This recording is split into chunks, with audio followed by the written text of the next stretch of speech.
ጾም ምንድነው እንደው የጾም ዓላማን በተመለከተ የጾም አስፈላጊነትን በተመለከተ በአንዳንድ ሰዎችም ዘንድ ቅሬታም ተቃውሞ ሲያስነሳ እንሰማለን። በእርግጥ በኦርቶዶክሳውያን ዘንድ አይመስለኝም ብዙ ጊዜ ጥያቄው የሚነሳው።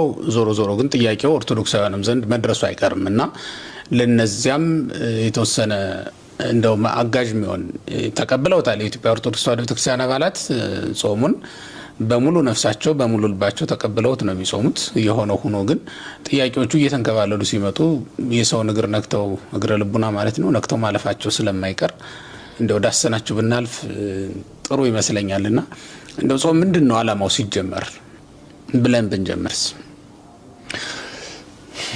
በእኔ በኩል አንዱን ለመናገር ምናልባት እንደሚታወቀው ነው የተለየ ምናልባት ይሄኛው አብይ ጾም የሚባለው በክርስቶስ መሆኑ መድኃኒታችን ኢየሱስ ክርስቶስ የጾመው መሆኑ ምናልባት ከቁጥርም አንፃር ትልቅ መሆኑ እንዳለ የመሳሰለው ነገር እንዳለ መሆኑ ነው እንጂ ከዓላማ አንፃር የሁሉም ጾም ዓላማው አንድና ተመሳሳይ ነው የሚሆነው። ምናልባት እንዲያው ህርቃል ከሚለው ቢጀምር አሁን እኛ ህርቃልን አስበን የምንጾም የሚመስላቸው ሰዎች አሉኛ። ከህርቃል ጉዳይ የለንም። ስለ ህርቃል ወይም ደግሞ በህርቃል ምክንያት የተጾመው ጾም ግን ሌላ የነፍስ ጉዳይ አለው። በነገራችን ላይ ህርቃል እኮ 7ኛው ወይም ደግሞ 16 14 አካባቢ የነበረ ጾም ነው የተጀመረው እና ከ1600 ምንድነው በ614 ነው አይደል? ዓመተ ምህረት እንደዛ 614 እንደዛ አካባቢ ነው እስከ 614 ዓመተ ምህረት ድረስ የዘመነ ተንባላት አካባቢ ላይ ነበር። በዛ ዘመን እስከዚያ ዘመን ድረስ ቤተክርስቲያን ይህን ጾም አትጾምም ለማለት አይደለም፣ ጾማለች ቤተክርስቲያን። ነገር ግን ተጨማሪ ነገር ሲሆን ለምሳሌ አሁን ይሄንን ማይሆኔ ህዳር 15 ስንጾም የማን ነው የጾመ ነቢያትን ጥንትም መነሻ ምክንያት አለው 15 የሚጀመርበት። ነገር ግን በኋላ የመጡ ታሪኮች ተጨምረው አብረው ገብተዋል። ለምሳሌ ጾመ አብርሃም ሶሪያዊ ስንል በ10ኛው መቶ ክፍለ ዘመን የመጣ ነው ወይም ደግሞ በ1100 ዓመተ ምህረት ገደማ የመጣ ነው። ምክንያቱም አብርሃም ሶሪያዊ ጫማ ሰፊው ስምዖን የነበሩበት ዘመን አሁን ስለሆነ እና በነባሩ ላይ የሚጨመሩ ነገሮች እንዳሉ ይሄኛው ምስክር ነው። ህርቃልም በነበረው ላይ የተጨመረ እንጂ አዲስ ነገር አይደለም። እና እኛ የምንጾመው መስቀሉ በፋርስ ተወስዶ ክርስቲያኖች መከራ ደርሶባቸው ያ መከራ ስለቀለለላቸው እኛም አንደኛ መስቀሉ ይመለከተናል የጋራ ሀብታችን ነው። ሁለተኛ ደግሞ ቤተክርስቲያን የሚታዩም የማይታዩም ጠላቶች አሏት። አሁን ልክ ነነዌ እኛ ለነነዌ ህዝብ ብለን አይደለም የምንጾመው፣ ለራሳችን ብለን ነው የምንጾመው። እኛ ራሳችን ብዙ ፈተና ብዙ ችግር እንደ ሀገር እንደ ማህበረሰብ እንደ ግለሰብ ችግሮች አሉብን ስለሆነ ከዚህ አንፃር እንጾማለን። እና ምናልባት ቅድም እንደተባለው የሰው ጾም ለምሳሌ ህርቃል ሲባል እኛ ለሆነ ካቶሊካዊ የጾምን እንደሆነ የሚያስቡ ወይም ደግሞ ስለ ነነዌ ሲባል የነነዌን ኃጢአት አስበን የምንጾም የሚመስላቸው ሰዎች ካሉ ተሳስተዋል። አንዱ ይሄ ነው። ሌላው ጾም ምንድነው የሚለው አንዱን ነገር እናገራለሁ ያልኩት ያው እንግዲህ ጾም ብዙ ማብራሪያዎች ብዙ ክርስቲያናዊ ኮንቴክስት ያለው ነው ጾም። እኔ አንዱንና ምናልባት ዋና ብዬ የማስበው ለመናገር ያህል ጾም እግዚአብሔርን መምሰል ነው ብዬ ነው የማስበው። ትልቁ የክርስትና ግብ ደግሞ መጨረሻው እግዚአብሔርን መምሰል ነው። እግዚአብሔርን መምሰል ያለ ጥርጥር ታላቅ ነው። ያው ቅዱስ ጴጥሮስም ማን ነው ቅዱስ ጳውሎስ ለጢሞቴዎስ ልጁም ይነግረው ራስህን እግዚአብሔርን ለመምሰል አስለምድ ነው የሚለው። ትልቁ የክርስትናችን ግብ እግዚአብሔርን መምሰል ነው። እግዚአብሔርን መምሰል ምንድነው? መቼም አብ ወልድ መንፈስ ቅዱስ ከዛ እኛ ሆነን በዙፋን አንቀመጥም ወይም እኛ ፈጣሪ አንሆንም፣ እግዚአብሔሮች አንሆንም። እግዚአብሔርን መምሰል መልመድ ምንድነው ያለ እንደሆነ ከምንመስልባቸው አንዱ በትህርምት መኖር ነው። የስጋን ፍላጎትና ስሜት መወሰን ነው። ልክ መላእክት እንዲያውም ማቴዎስ ምዕራፍ 22 ላይ ነው መድኃኒታችን ኢየሱስ ክርስቶስ የሰው ልጆች እንዴት እንደሚኖሩ ሲናገር በተለይ አንድ ጥያቄ መጥቶ አንዲት ሴት አለች 7 ባሎች ነበሯት ምናምንና ለማን ነው የምትሆነው በዕለተ ትንሣኤ ሁሉም እየሞቱ ስታገባ ነበር አይነት ነገር ነውና በትንሣኤ ጊዜማ በትንሣኤ ዘጉባኤ ከሞት በኋላ ባለው ህይወት እንደ መላእክት እንጂ እንደ ሰው እንደዚህኛው ህይወት አትኖሩም አለ። ያ ማለት መብላት መጠጣት የለም፣ ስጋዊ ስሜት የለም እንደማለት ነው አይደለ? ስለዚህ እኛ መላእካዊ ህይወትን ወይም እግዚአብሔራዊ ህይወትን የምንለማመደው በዚህ ህይወታችን ነው። ስለዚህ እግዚአብሔር መላእካዊ ህይወትን ወይም ደግሞ ሰማያዊ ህይወትን እግዚአብሔርን ለመምሰል የምንለምድበት ልምምዳቸው ወይም ደግሞ መንፈሳዊ ስርዓታችን እዚህ ምድር ላይ ጀምረናል ማለት ነው። ስለዚህ እኔ ጾም ማለት በክርስትናው ህይወት ውስጥ በሰማይ የምንኖረውን ህይወት በምድር ላይ እንደመጀመር እንደ መላእክት የምንሆነውን እነሱ እግዚአብሔርን መስለው የሚኖሩትን ህይወት እኛም እዚህ ምድር ላይ መጀመር ነው። ጾማችን ጾም ብቻ አይደለም፣ ጸሎት አለው። ለምሳሌ ቅዳሴ ያለው በገጠሪቱም ቤተክርስቲያን አብዛኛው አቅም ያላቸው ታላላቅ አድባራት ቅዳሴውም አይታጎልም፣ ስብሐተ ነጉ አይታጎልም፣ ምስጋናው አይታጎልም። ስለዚህ በጾም በጸሎት ቅዱሳን መላእክትን እየመሰል እግዚአብሔርን ወደ መምሰል ከፍ የምንልበት ነው። ስለዚህ እግዚአብሔርን ለመምሰል ወይም ደግሞ በቴዎሎጂ ያሉ ሰዎች ቴዎሲስ የሚሉት ማለት ነው። ከነዚህ አንዱ ይሄ ነው። በሌላ መልኩ ብራብ አላበላችሁኝም ብጠማ አላጠጣችሁኝም የሚለው ስጋውን ደሙን መቀበል እንዳለ ሆኖ ጾሙ ደግሞ እግዚአብሔርን የምንመስልበት ነው።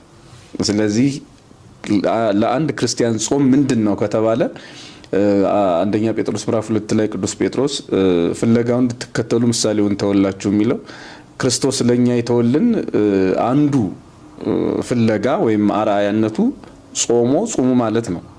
ተጠምቆ ተጠመቁ ማለት ነው። ስለዚህ ጸልዩ እንዳለን ጾሞ ተጠምቆ ተጠመቁ እንዳለን ጾሞ ጾሙ ብሎናል።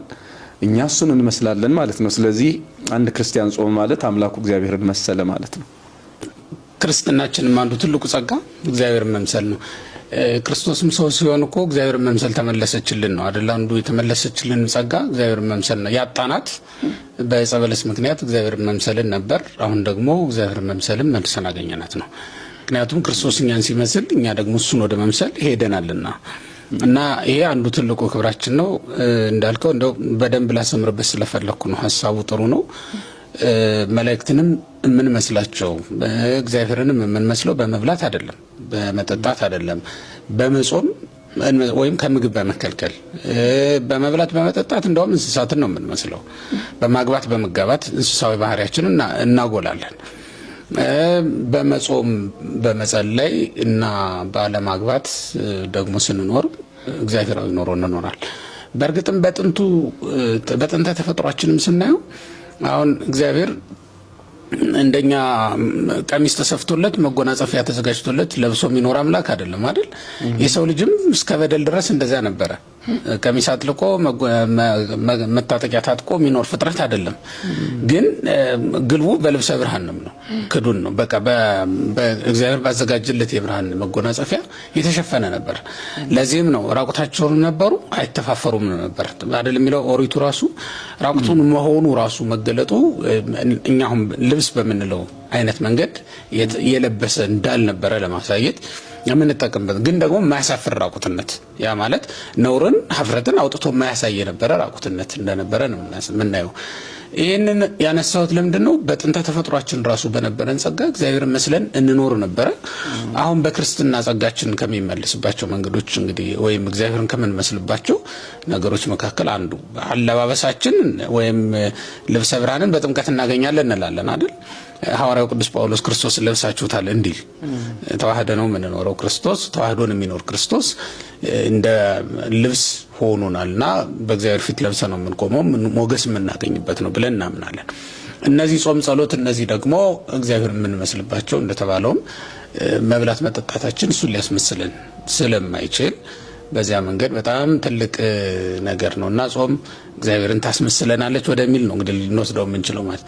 በተጨማሪ ግን የቀደሙት አባቶቻችንም በአዋጅ የጾሙበት ጊዜ አለ። እንዲሁም ደግሞ ለብቻቸውም በተለያየ ምክንያት የጾሙበት ጊዜ አለ።